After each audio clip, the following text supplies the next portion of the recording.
आक्रामक होके क्यों लड़ रहे हो? अब समय आ गया है साहब कि इनको ऐसी मार लगाई जाए कि ये कई छठी का दूध याद आ जाए। अब नक्शा बदलने का वक्त आ गया है।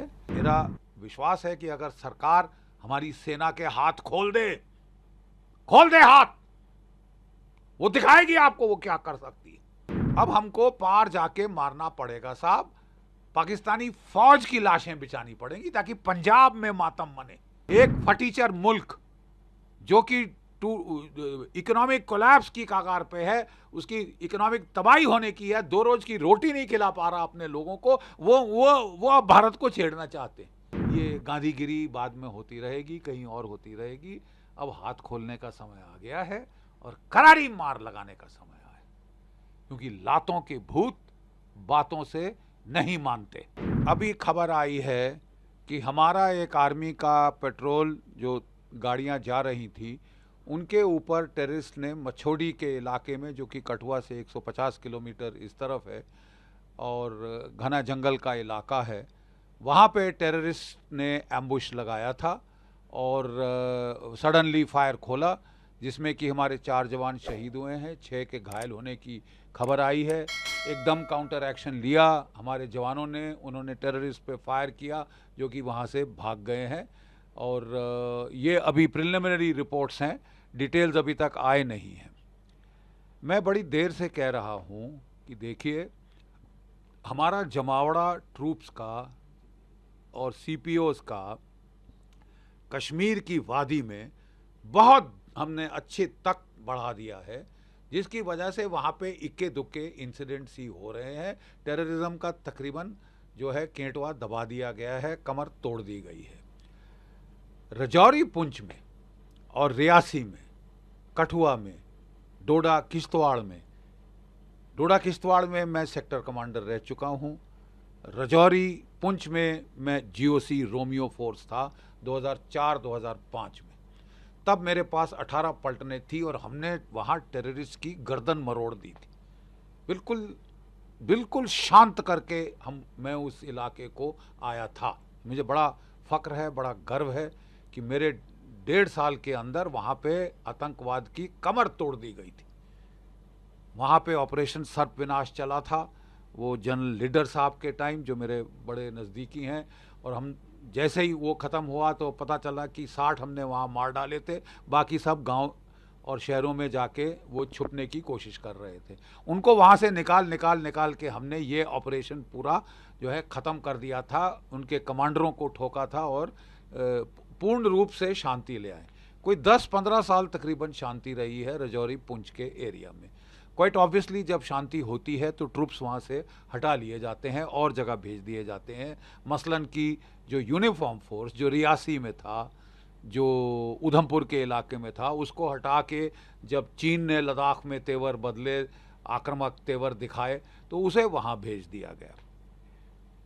नतीजन एक गैप था रजौरी, पुंछ, रियासी, कठुआ और इस इलाके में, जहाँ ट्रूप डेंसिटी ऑब्वियसली कम कर दी गई थी, क्योंकि वहाँ कमर तोड़ दी गई थी आतंकवाद की 2004-2005 में, 10 साल पहले।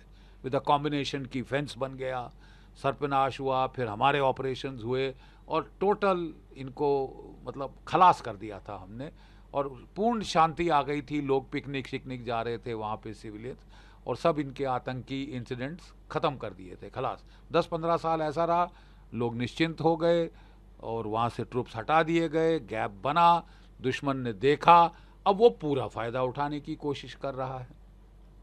एक चीज़ और मैं बताना चाहता हूँ, मैं बड़ी देर से निवेदन कर रहा हूँ सरकार को कि जब कोविड का दौर चला था, 3 साल हमारी फ़ौज में सब भर्ती बंद कर दी गई। 3 साल, हर साल 60,000 बंदे रिटायर होते हैं, मतलब कि 3 साल के अंदर हमने 1,80,000 भारतीय सैनिक खत्म, खलास, कम कर दिए।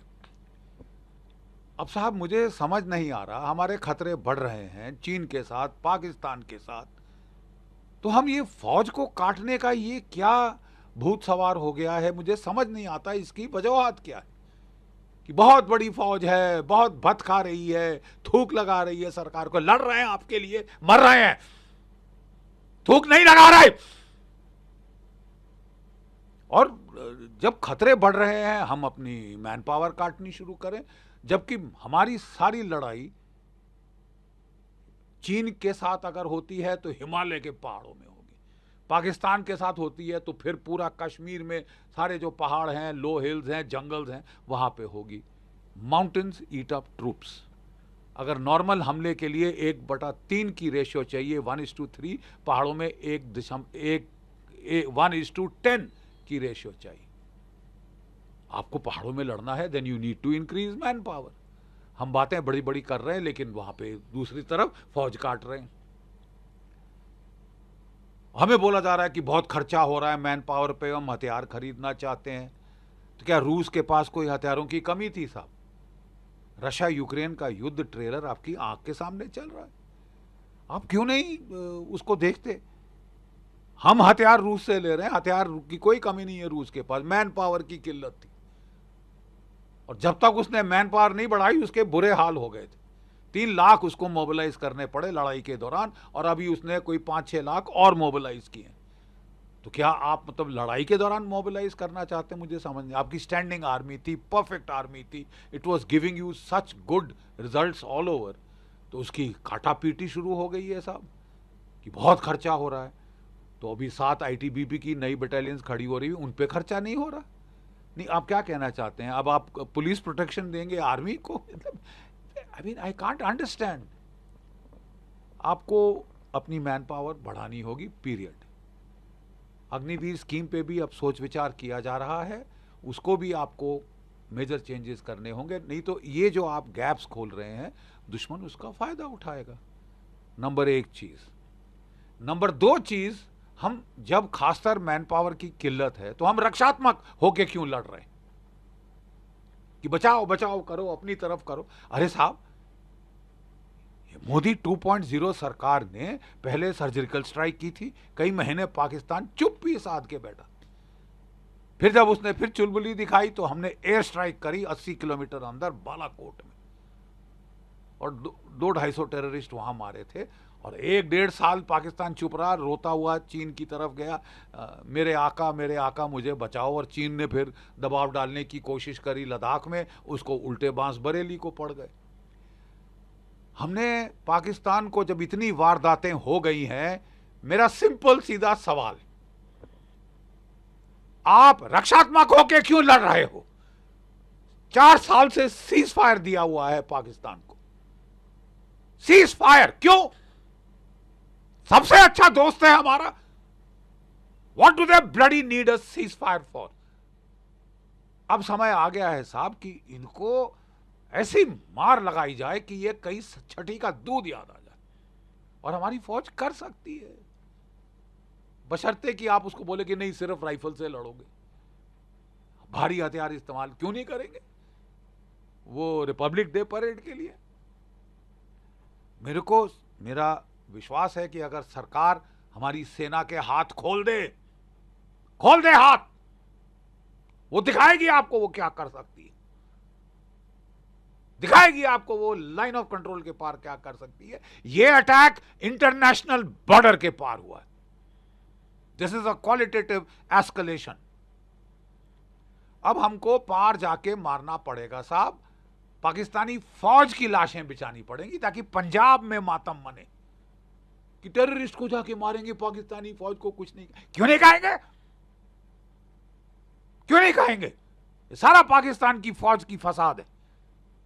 ये आसिम मुनीर और उसका जो DG ISI है, ये सारी उसकी ये है। एक फटीचर मुल्क जो कि इकोनॉमिक कोलैप्स की कगार पे है, उसकी इकोनॉमिक तबाही होने की है, 2 रोज की रोटी नहीं खिला पा रहा अपने लोगों को, वो अब भारत को छेड़ना चाहते हैं। अरे साहब, तुमको मरने का अगर तमन्ना इतनी ज्यादा है तो हमको करना चाहिए ना, मार डालना चाहिए। एक छोटा सा भी युद्ध हुआ भारत के साथ, और कोई भी नतीजा हो या ना हो, सुन लो पाकिस्तानियों, और कोई भी नतीजा हो ना हो, तुम्हारी इकोनॉमी की लुटिया डूब जाएगी। तुम एक मुल्क नहीं रहोगे उसके बाद। सोच समझ के पंगे लो। पंगे लेने की आपको आदत है, बड़ी बढ़ चढ़ के आप लोग चोंचलेबाजी करते हैं। तो 100 सुनार की एक लोहार की, 100 सुनार की एक लोहार की। 71 का युद्ध मैंने देखा हुआ है, तब भी चोंचलेबाजी हो रही थी। नियाजी साहब वहां से बांग्लादेश से हमारे अंदर हमले कर रहे थे कि मैं हिंदुस्तानियों की औकात दिखा दूंगा, ये कर दूंगा, वो कर दूंगा। हमने जल्दबाजी नहीं करी साहब। सैम मैनेक्शॉ, फील्ड मार्शल सैम मैनेक्शॉ बोले मैडम मैं तैयार करके एक अच्छा एक लोहार की हथौड़ा मारूंगा। Thanks for watching video. Don't forget to like, comment, share and subscribe.